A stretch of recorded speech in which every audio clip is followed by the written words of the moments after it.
우리 고등부는 큐티하는 공동체입니다. 우리가 함께 보고 있는 예레미야서는 이제 다음 주면 끝이 납니다. 길었습니다. 예레미야서가 쉽지 않았습니다. 매주 계속해서 묻고 있는데 예레미야서는 무엇에 관한 내용이라고 했죠? 네, 남유다의 멸망에 관한 이야기입니다. 그런데 오늘 본문은 아마 남유다의 멸망에 관한 이야기는 아닐 듯 싶습니다. 오늘 멸망에 대한 내용은 바벨론에 대한 내용입니다. 오늘 본문을 한 목소리로 함께 읽어보고 오늘 본문이 어떤 이야기를 담고 있는지를 함께 보면 좋겠습니다. 합독하시겠습니다. 예레미야서 50장 1에서 5절입니다. 시작. 여호와께서 선지자 예레미야에게 바벨론과 갈대아 사람의 땅에 대하여 하신 말씀입니다. 너희는 나라들 가운데 전파하라, 공포하라, 깃발을 세우라, 숨김이 없이 공포하여 이르라. 바벨론이 함락되고 벨이 수치를 당하며 우로단이 부스러지며 그 신상들은 수치를 당하며 우상들은 부스러진다 하라. 이는 한 나라가 북쪽에서 나와서 그를 쳐서 그 땅으로 황폐하게 하여 그 가운데 사는 자가 없게 할 것이니라. 사람이나 짐승이나 다 망할 것이니라. 여호와의 말씀이니라. 그날 그때에 이스라엘 자손이 돌아오며 유다 자손도 함께 돌아오되 그들이 울면서 그 길을 가며 그의 하나님 여호와께 구할 것이며 그들이 그 얼굴을 시온으로 향하여 그들을 읽으며 말하기를 너희는 오라 잊을 수 없는 영원한 언약으로 너와 연합하라 하니라. 오늘 예언은 1절부터 3절까지는 바벨론에 대한 내용이고요. 그 4절과 5절은 3절 이전까지 있었던 바벨론에 대한 내용 이후에 이스라엘 백성들이 이제 돌아오게 될 거다라는 예언이 또 있습니다. 우리가 지난주에 봤던 그 45장의 바룩의 이야기 이후에는 여러 나라들에 대한 내용들이 예언들이 이루어지는데 46장부터 49장까지는 뭐 이집트나 중앙아시아에 있는 지역에 있는 그 이스라엘과 영향이 있는 여러 나라들에 대한 예언이 나옵니다. 보통 이제 멸망, 고난 이런 내용인데요. 46장부터 51장까지의 여러 나라들이 나오는데 49장까지는 이제 여러 나라들이고 50장과 51장 같은 경우에는 바벨론 한 나라에 대한 내용입니다. 바벨론에 대한 내용은 다른 나라들과는 달리 두 개의 장으로 좀 길게 이루어져 있습니다. 그리고 예언의 내용은 바벨론이 멸망하게 될 거다라는 내용입니다. 오늘 본문은 그 중에서 50장의 첫 부분인데요. 바벨론 멸망에 관한 가장 앞부분입니다. 오늘 말씀을 시작하면서 하나님께서는 5번의 명령형으로 이야기를 하십니다. 2절 너희는 나라들 가운데 전파하라, 공포하라, 깃발을 세우라, 숨김이 없이 공포하여 이르라. 너희는 나라들 가운데 전파하라, 공포하라, 깃발을 세우라, 숨김이 없이 공포하라. 이것도 명령입니다. 그리고 마지막에 이르라. 5번의 명령은 모두 같은 의미를 담고 있습니다. 깃발을 세우라는 말은 일반적으로 이제 전쟁을 배경으로 했을 때 전쟁에서 사람들을 불러 모으는 신호입니다. 이제 깃발을 세우면 사람들이 모여드는 겁니다. 그리고 어떤 경우에는 신의 계시를 받는 경우에서 사람들을 불러 모아서 신의 계시가 있다라고 불러 모으는 겁니다. 그러면 이제 모든 나라들 가운데에서 깃발을 세운다라는 말은 우리에게 임한, 우리나라에게 임한 그 여호와 하나님의 신의 계시를 다른 나라에까지도 이야기해라. 우리의 신이 이렇게 이야기를 했다라고 하는 거죠.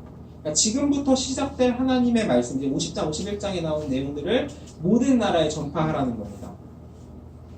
한 번만 말해도 될 것을 그냥 전파하라 까지만 이야기해도 될 것을 여러 번에 걸쳐서 명령형을 이렇게 반복하고 있다는 것은 이 예언이 예언되었다라는 그냥 기록으로서의 의미만이 아니라 정말 전국 방방곳곳에 알려지는 것에도 강조를 두었다는 것입니다.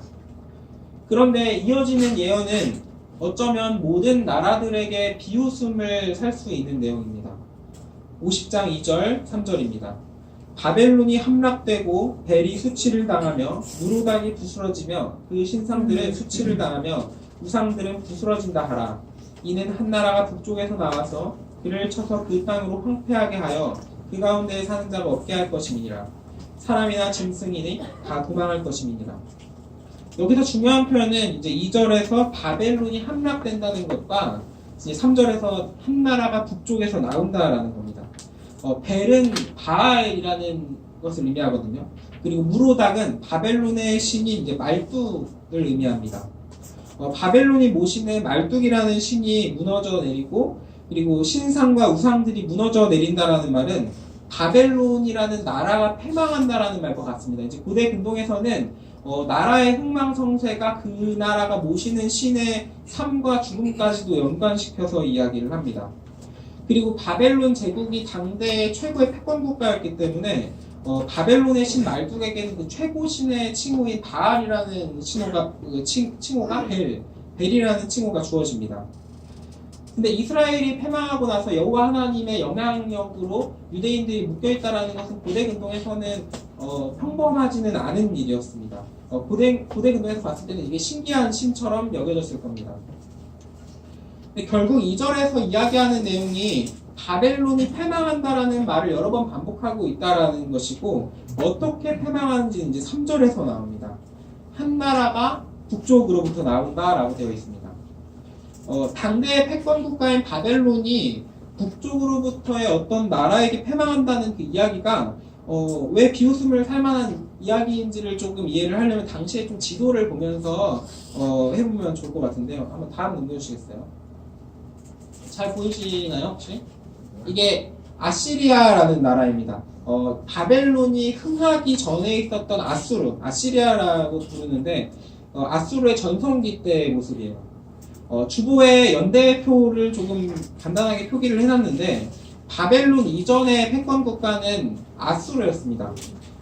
주보에 나와 있는 이제 아술바니팔이라는 그 기원전 633년까지 있었던 그 왕은 무리한 정복 전쟁으로 해서 거의 이집트까지도 공격을 하려고 했거든요. 근데 그 공격이 실패하고 그리고 정복 전쟁에 대한 그 무리한 후유증으로 아술바니팔이라는 왕이 죽고 난 이후에 아수르 제국 이곳저곳에서 반란이 일어납니다.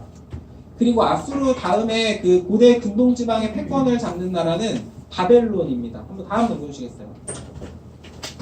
당시의 바벨론은 여기 노란색이 바벨론입니다. 바벨론. 그리고 여기가 메데라는 나라입니다. 메데라는 나라와 같이 힘을 모아서 동맹을 관계를 맺습니다. 그리고 아수르를 둘이서 같이 멸망을 시켰습니다. 지금 지도에서 보시면은 메데라는 나라도 바벨론보다 넓어 보이죠, 메데가. 근데 그 아수르가 가지고 있던 지역 중에 가장 노른자위 땅이라고 할 만한 지역들은 모두 바벨론이 먹었습니다. 여러분들이 이제 중학교 때 사회 시간에서 배웠겠지만 나라의 경제를 위해서 교통을 위해서 산이 더 중요할까요? 강이 더 중요할까요? 왜 강이 더 중요하죠? 배를 옮길 수 있고 교통을 운송을 할 수 있으니까 그렇죠. 군사적 요충지로서는 산이 꽤 중요할지도 모르겠지만 나라의 경제를 위해서는 산은 그렇게 도움이 되지 않습니다. 모든 경제는 강을 통해서 이루어지죠. 바벨론은 여기가 이제 티그리스 강이 이렇게 흐릅니다. 그리고 이 그랄 강이 있고 여기에 유브라데 강이 이렇게 있어요. 그러니까 티그리스 강의 이남 지역을 바벨론이 먹었고 유브라데 강에 있는 지역까지도 바벨론이 다 먹은 거죠. 메데가 땅덩어리는 크기는 큰데 척박한 땅의 그 산지를 가지고 있어서 지금을 생각하시면 위쪽으로는 살짝 카자흐스탄 지역까지도 생각할 수 있어요. 거기가 조금 척박한 땅입니다. 지금은 이제 기름이 나와서 이제 조금 살아갈 수 있는 지역이 되는데 그때 당시에는 꽤 척박한 땅이었어요. 그 메데는 아수르가 멸망하고 나서 잠깐의 전성기를 가지긴 가졌는데 그 전성기 때조차도 바벨론보다 약했습니다. 그러니까 바벨론은 당시 중동의 패권 국가로서 성장을 하면서 이집트로서 군사력을 집중하는데요. 이제 남쪽에는 여기가 아라비아 사막이 있고 이쪽에도 데저트 그 사막이 있고 위쪽으로는 여기가 산맥들이 가로막고 있습니다. 그런 의미에서 메데라는 나라와 동맹 관계를 맺고 저쪽에 나일강이 있는 이집트 지역 쪽으로 나라의 그 발흥을 점점 더 가는 게 바벨론에게는 유리했죠. 그러니까 북쪽으로는 그냥 메데랑 동맹 관계를 맺어놓고 메데는 또 휘청거리고 있어서 메데라는 나라는 별로 관심을 갖지 않았습니다. 근데 이때 당시에 바사, 페르시아가 다음 패권국가가 되는데 바사 왕조는 사실은 바벨론의 동쪽에 있었는데 티그리스 강의 하류 부분 그리고 자그로스 산맥 건너편에 존재했습니다. 여기가 산맥이 자그로스 산맥인데 그랄 강가에 넘어서 여기 수산이라는 지역이 있습니다. 이쪽 지역에 그 바사 왕조가 발흥을 했고 이때 당시에는 소왕국으로서 존재를 했습니다. 거기에 메대 영향력에 있어서 메대에게 이제 조공을 바치는 나라 중에 하나였습니다. 근데 이때 당시에 고레스라는 걸출한 왕이 나타나서는 국력을 키우고 메대를 합병하였습니다. 엄청 조그마한 나라였는데 메대를 다 합병을 하더니 이제 위쪽까지 갔다가 남쪽으로 내려와서 바벨론까지도 멸망을 시킵니다. 그리고 페르시아 페르시아는 대제국이 됩니다. 한번 다음 넘겨주시겠어요? 네, 이게 페르시아입니다. 지금 보시는 게 페르시아가 기원하는 수산 지역 여기 이쪽에 그 수도를 가지고 있고 거의 인도의 북서쪽과 중국의 동쪽까지도 거의 넘볼 만큼 페르시아가 성장을 했습니다. 그리고 역대하의 마지막 부분에서는 고레스 왕을 이렇게 기록합니다. 역대하 36장 22절 23절 바사의 고레스 왕 원년에 여호와께서 예레미야의 입으로 하신 말씀을 이루시려고 여호와께서 바사의 고레스 왕의 마음을 감동시키심에 그가 온 나라에 공포도 하고 조서도 내려 이르되 바사왕 고레스가 이같이 말하노니 하늘의 신 여호와께서 세상 만국을 내게 주셨고 나에게 명령하여 유다 예루살렘의 성전을 건축하라 하셨나니 너희 중에 그의 백성된 자는 다 올라갈지어다. 너희 하나님 여호와께서 함께 하시기를 원하노라 하였더라. 그러니까 페르시아가 바벨론을 멸망시켰을 때 페르시아는 유대인들을 고향으로 돌려보내줬습니다. 그리고 성전을 지을 수 있도록 이제 재정적인 지원도 더해줍니다. 그러니까 예레미야의 예언이 그대로 이루어지는 거죠. 지금까지 몇 주 동안 이야기했던 유대인들은 돌아올 거다라는 말이 이제 이게 이루어지는 겁니다.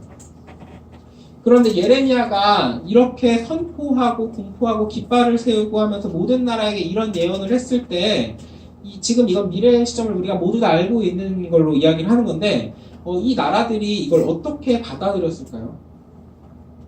메대가 아수르를 함께 물리치고 동맹관계이기는 하지만 바벨론이 별로 탐내지 않은 척박한 땅이었고 국력은 쇠하고 쇠해서 이제 여기는 별로 경계 대상도 아니었습니다. 그러니까 한 나라가 북쪽에 메대가 있었는데 메대 지방에 있을 때 그 한 나라가 북쪽에서부터 나와서 바벨론을 함락시킨다라는 말은 굉장히 웃기는 예언이었습니다. 당대 패권 국가였던 바벨론에게 있어서 그 대항해서 싸울 만한 나라는 동남쪽에 있는 이집트 정도인데 만약에 이집트가 와서 바벨론을 무너뜨릴 거다 하는 예언이라면 조금 귀담아 들을 만한데 북쪽으로부터 온다라는 말은 이건 되게 웃기는 예언인 거죠. 예레미야가 예언한 시기는 남유다가 멸망하기 전이었습니다.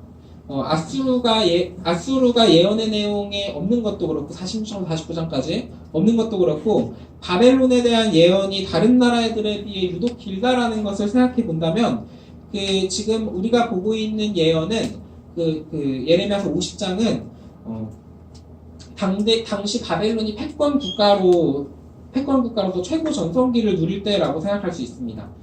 예레미야서의 기록 시기가 이제 주보에 보시면 아시겠지만 요시야 왕 13년부터 이제 시드기야 왕 11년까지 중에 추정을 하고는 있는데 이제 이 추정에 조금 더 추정을 더 하자면 시드기야 왕 시대에 때 쓰여졌다라고 생각을 할 수 있습니다. 그러니까 시드기야 왕 때는 시드기야 왕의 재위에 있을 때는 느부갓네살 왕이 통치하던 시대였고 바벨론이 최고 전성기라는 거죠. 이 상황에서 예레미야의 예언을 들은 모든 나라들은 아마도 코웃음을 쳤을 겁니다. 우리식으로 좀 해본다면은 이제 북한이 미국을 멸망시킨다는 거예요. 네. 그러니까 페르시아가 그러니까 바사가 메대를 잡아먹고 이제 바벨론까지 온다라는 것은 북한이 중국을 먼저 잡아먹고 그 다음에 미국을 점령하는 거예요. 그러니까 이게 가능할까요? 불가능할까요? 만약에 하나님께서 도우신다면 하나님은 능력의 하나님이시기 때문에 또 불가능한 일은 또 아닐 겁니다. 근데 여러분들이 이렇게 반응을 했던 것처럼 사실 현실적으로 듣기에는 불가능한 일처럼 여겨집니다. 아마 이때 예언을 들은 나라들은 방금의 방금 아니오라고 했던 것처럼 그런 일은 있을 수가 없어 라고 이제 생각을 했겠죠. 우리들도 마찬가지로 예언을 합니다. 예수님이 우리를 위하여 죽으셨고 부활하셨는데 예수님이 다시 오실 거야. 그리고 하나님의 나라가 왔을 때 심판이 있을 거야. 예수님 믿어야 구원받을 수 있어. 이게 뭐죠? 지금 전도하는 건가요? 이걸 이야기하면? 이거는 예언을 하는 겁니다. 성령의 충만함을 입어서 성령의 능력으로 예수님이 다시 오실 거라고 우리는 예언을 하는 겁니다. 이것을 믿지 않으면은 이거는 아무도 경험을 해보지 않았기 때문에 사실로서 알 수는 없고 믿는 겁니다. 그리고 이것을 믿고 이야기할 때 우리는 예언을 하는 거예요. 그리고 친구들이 여기에 뭐라고 하죠? 너나 믿어. 나는 안 믿을 거야. 이 반응이 뭐예요? 지금 북한이 미국을 멸망시킨다라고 했을 때 비웃는 것과 예수님이 다시 오시는데 하나님의 나라가 이 세상 권세를 이길 거야 라고 하는 것에 대해서 아니 그건 난 잘 모르겠고 너나 믿어 라고 하는 것은 같은 맥락입니다. 현실적으로 불가능하다라고 생각하고 예언을 듣고 비웃는 거죠. 예수님께서 다시 오실 날을 믿고 기다리고 또 기다리는데 사람들은 비웃는 겁니다. 근데 세상 사람들만 이 예언을 혹시 비웃나요? 우리들은 혹시 어떤지 생각해 보셨어요? 예수님께서 우리의 죄를 위해서 죽으셨고 예수님께서 부활하심으로 하나님의 아들이라는 것을 확증하셨는데 그것을 믿으시나요? 네. 안 믿으시나요? 아니요? 네, 지금 아멘 하실 뻔했어요 지금. 네. 믿으시나요? 네. 예수님께서는 하늘에 올라가셨고 하나님이 정하신 날 그날 그때에 하늘의 영광과 함께 돌아오실 것이라는 것을 우리에게 말씀하셨습니다. 근데 지금 이 시대에 우리의 교회들을 보면은 이거를 안 믿는 것 같아요. 하나님을 믿는 것처럼 보이지 않을 때가 때때로 많습니다. 하나님을 믿는다면 그 죄에 대한 심판을 믿는다면은 전혀 일어날 수 없는 일이 종종 보입니다. 최근에 인천에 있는 한 교회에 에서 있었던 그 그루밍 성폭행 기사를 제가 최근에 봤는데 피해자들이 어떻게 성폭력을 당했는지 그 증언하는 스토리를 제가 읽었습니다. 저는 그 기사를 그냥 텍스트로만 보기만 해도 좀 막 토할 것 같더라고요. 그 사람이 이제 고등부 목사부터 시작해서 청년부 목사까지 이제 하면서 고등학생인 제자들을 성추행, 성폭행하고 청년부가 목사가 되어서까지도 몇 년을 성폭행하고 그것도 한두 명이 아니라 밝혀진 것만 26명에 교회를 떠나고 연락이 완전히 두절된 사람들도 있을 거예요. 그런 사람들까지도 생각하면 얼마나 될지 감도 안 옵니다. 그런데 거기에 더해서 절망스러운 거는 이 목사라는 호칭과 아깝습니다. 이 사람이 우리 학교 선배라는 거예요. 우리 총신대 선배예요. 이게 얼마나 치욕스러운 일인지 아세요? 제가 아는 사람의 한 다리만 건너도 그 사람이 나온다라는 게 굉장히 저는 치욕스럽습니다. 학교 선배라는 사람이 수십 명을 성폭행했는데 목회자 양성기관이라는 저희 학교가 과연 신뢰를 하겠어요? 여러분들이 저는 믿어지겠느냐는 말이에요. 이 사람이 과연 하나님을 믿고 하나님을 두려워했을지조차도 의심이 됩니다. 혹시나 해서야 하는 얘기인데 여러분들은 저도 조심을 하시긴 하셔야 합니다. 네. 저도 보통 여러분들을 보자고 하면 이제 이 근처에서 여러분들을 만나면 이제 허반보다는 이디야를 좀 선호하는데요. 네. 제가 나쁜 사람이라서 그러는 건 아니고, 네. 저도 이제 언제고 그런 타락의 여지가 있는 사람이기도 하고, 의심의 여지를 만들고 싶지 않기 때문에, 특별히 여학생들, 저를 만날 때는 이제 1층에서 창문이 뚫린 곳에서 저를 만나시기를 바랍니다. 네. 네. 사람들이 볼 수 있는 곳에서. 지금 그루밍 성폭행이라는 그 하나만 가지고 성적인 타락 하나만 이야기했지만 그리고 어떤 목사라는 호칭을 가졌던 사람의 타락에 대해서만 이야기를 했지만 우리 모든 사람에게 그 물적인 성적인 타락은 언제든지 유혹될 수 있는 일입니다. 목회자만 그런 게 아니라 목회자가 좀 유독 심하게 이렇게 부각돼서 보여지지만 모든 사람에게 일어날 수 있죠. 그리고 이렇게 타락할 때 그런 사람들이 과연 그때 하나님을 생각이나 했을까요? 타락의 현장에 있을 때 하나님이 생각이나 한다면 두려워서 아마 그렇게 못할 겁니다. 남학생들이 이제 보통 성적인 타락에 많이 약한 모습을 보이는데 야동 볼 때 하나님 생각을 하세요? 예, 대답하면 안 됩니다. 하나님이 살아계시고 우리와 함께 계신다고 생각을 한다면 우리는 그렇게 못할 겁니다. 근데 그렇지 않다면 우리는 하나님을 두려워하지 않는 거죠. 외로움에 자꾸 휩싸여서 자꾸 사람들에게 카톡으로만 연락하고 싶고 관계를 그냥 막 맺고 싶고 외로움 때문에 웹툰에 중독되고 게임에 빠져 있을 때 게임을 건강하게 잘하는 거는 저는 권장하지만 그것이 이제 우리의 삶을 무너뜨린다면 저는 그것을 바라지 않습니다. 그때 만약에 그렇다면 하나님을 생각을 하세요. 그런 여러분들의 모습을 발견했을 때 하나님을 두려워하세요. 주일에는 경건의 모양을 가지고 교회를 다니는데 평소의 삶은 욕심과 욕망으로 가득 찬 성도라는 이름의 사람들은 과연 하나님을 생각할까요? 예수 그리스도께서 다시 오신다라는 걸 믿을까요? 이런 행동 하나하나가 예언을 비우는 겁니다. 성경을 말로만 믿고 하나님을 믿는다고는 하지만 그런 행동들은 진실로 하나님이 다시 오신다, 하나님의 나라가 이 땅에 임하실 거다라는 것을 믿지 않는 겁니다. 오늘 본문은 말로는 믿는다고 해놓고서 실상 믿지 않았던 이스라엘 백성들에 대한 예언으로 넘어갑니다. 예레미야서 50장 4절과 5절입니다. 여호와의 말씀이니라 그날 그때에 이스라엘 자손이 돌아오며 유다 자손도 함께 돌아오되 그들이 울면서 그 길을 가며 그의 하나님 여호와께 구할 것이며 그들이 그 얼굴을 시온으로 향하여 그 길을 물으며 말하기를 너희는 오라 잊을 수 없는 영원한 언약으로 여호와 연합하라 하리라. 불순종으로 하나님께 벌을 받았던 이스라엘 백성들은 이제 고향 땅 예루살렘으로 돌아가게 됩니다. 그런데 그들은 울면서 돌아옵니다. 이들의 눈물은 회개의 눈물이었습니다. 예레미야서 3장 21절 22절 소리가 헐벗은 산 위에서 들리니 곧 이스라엘 자손이 애곡하며 간구하는 것이라. 그들이 그들의 길을 굽게 하며 자기 하나님 여호와를 잊어버렸음이로다. 배역한 자식들아 돌아오라. 내가 너희의 배역함을 고치리라 하시니라. 보소서 우리가 주께 왔사오니 주는 우리 하나님 여호와이심이니이다. 이들은 역사를 되풀이하면서 지난날의 그 잘못들을 회개하고 있고 여호와 하나님을 배반하고 떠났던 스스로를 돌이키고 있습니다. 그리고 이들은 돌아오는 길에 여호와 하나님께 계속해서 잘못을 뉘우치고 다시 여호와 하나님을 향한 순종의 얼굴을 향하고 울면서 다짐하고 있는 것입니다. 그리고 돌아오는 사람들은 그들의 얼굴을 시온으로 향합니다. 5절에 이렇게 나옵니다. 그들이 그 얼굴을 시온으로 향하여.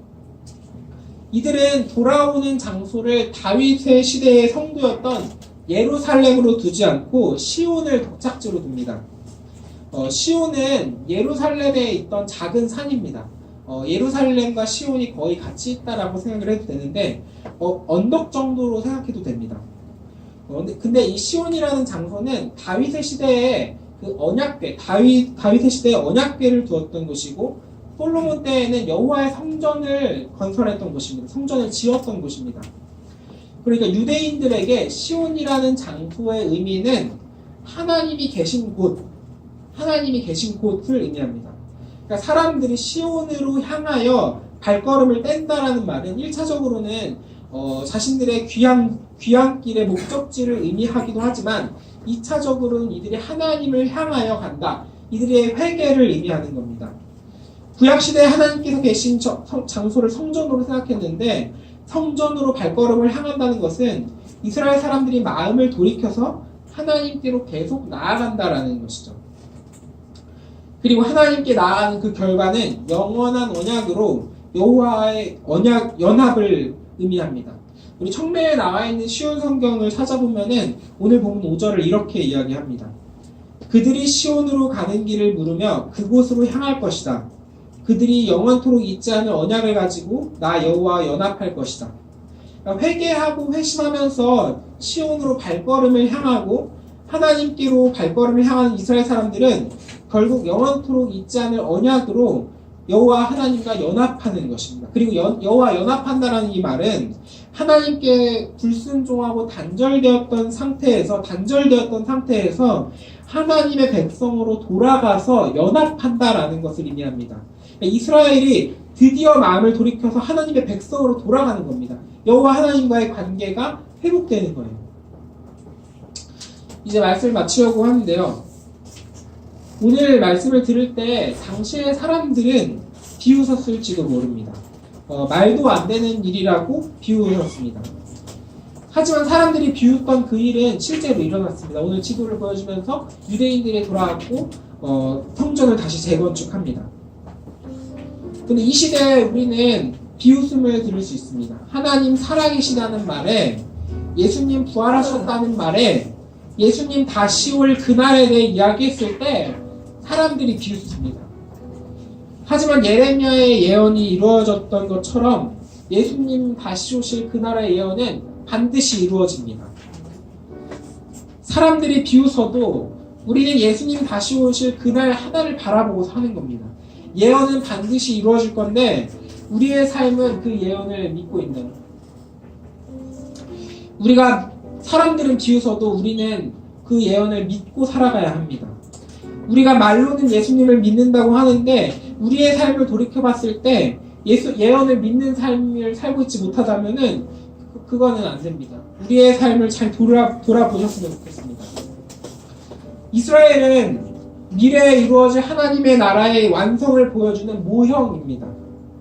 하나님의 나라가 이 땅에 보이면 이렇게 될 거다라는 것을 보여주는 미리 보기인 거예요. 하지만 이 모형은 불완전했고 하나님은 징계와 함께 허무셨다가 다시 회복시키십니다.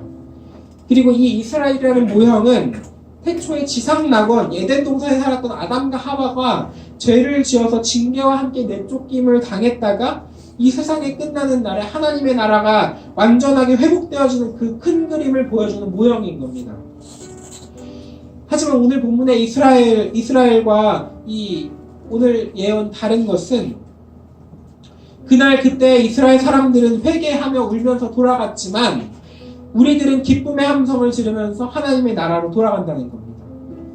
세상 끝날 그때는 회개의 기회는 없습니다. 후회의 눈물을 흘리면서 지옥으로 향하는 발걸음을 디딜 수는 있어도 회개의 눈물을 흘리면서 시온으로 돌이켜 향할 수는 없습니다. 이스라엘은 모형으로 완전한 그 끝의 모양을 가지지 않았기 때문에 회개의 눈물로 돌이킬 수 있었습니다. 하지만 세상 끝날에 끝끝내 이루어질 심판 속에 회개의 눈물은 있을 수 없습니다.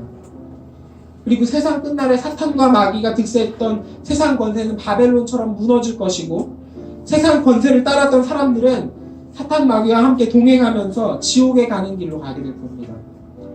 그렇게 우리는 계속해서 하나님과 동행하며 계속해서 하나님과 발걸음을 함께 해야 합니다. 시온으로 발걸음을 옮겨야 합니다. 우리는 지금 회개해야 합니다. 마태복음 3장 2절 회개하라 천국이 가까이 왔느니라. 예언을 믿는다면 우리는 죄를 붙잡고 있을 수 없습니다. 하나님의 나라가 가까이 왔음을 믿는다면 우리는 우리의 죄를 붙잡고 있을 여유가 없습니다. 그리고 하나님께서 우리에게 주시는 그 은혜로 우리는 구원받을 수 있습니다. 그리고 우리의 인생 모든 순간마다 우리는 회심의 발걸음을 디뎌야 합니다. 우리의 신앙생활에 멈춰 선다라는 것은 있을 수 없습니다. 오늘 하루 예배 빠져도 괜찮겠지. 오늘 하루 경건생활 쉬어도 괜찮겠지. 오늘 하루 큐티 쉬어도 괜찮겠지. 하나님 생각하지 않고 오늘 하루 유혹에 빠져서 살아도 내일 회개의 기도하면 하나님 우리를 돌려주실 거야. 물론 우리 하나님께서 회개의 기도를 받으실 겁니다. 하지만 우리는 연약하고 사탄의 계략은 교묘하기 때문에 우리는 하루라도 회심 발걸음을 디디지 못한다면 우리는 죄에게 회개하고 회심할 겁니다. 죄 앞으로 가는 회개의 발걸음을 갈 겁니다. 그렇게 우리는 평생토록 회심의 발걸음을 디뎌야 합니다. 우리의 인생 모든 순간마다 우리는 회심의 발걸음을 디뎌야 합니다. 회개는 주님 앞으로 가는 첫 발걸음을 디디는 거고 회심은 우리의 인생 속에 주님께로 시온으로 향하는 겁니다. 그리고 우리가 주 앞으로 향해 갈 때 주님께서는 우리에게 알게 하실 겁니다. 주님과 동행하면서 살아가는 것이 얼마나 기쁜지요. 하나님께서는 우리에게 계획하신 놀라우신 계획으로 예수 그리스도를 통해 우리를 구원하셨고 예수님 돌아오시는 날에 우리를 새 생명과 함께 하나님의 나라로 인도하실 것입니다. 영원토록 있지 않은 언약으로 우리에게 함께 하실 것입니다. 그렇게 우리 청천교회 고등부는 끝끝내 하나님의 나라가 왔을 때 지금 여기에 모인 우리들이 하나님의 나라에서 동참해야 할 수 있기를 바랍니다. 그럴 수 있겠죠? 주님 마음을 우리에게 부어주시고 주님께서는 우리에게 하나님 살아계신다라는 것을 우리에게 알려주실 것입니다. 우리 함께 찬양하시면 좋겠습니다. 찬양하시겠습니다.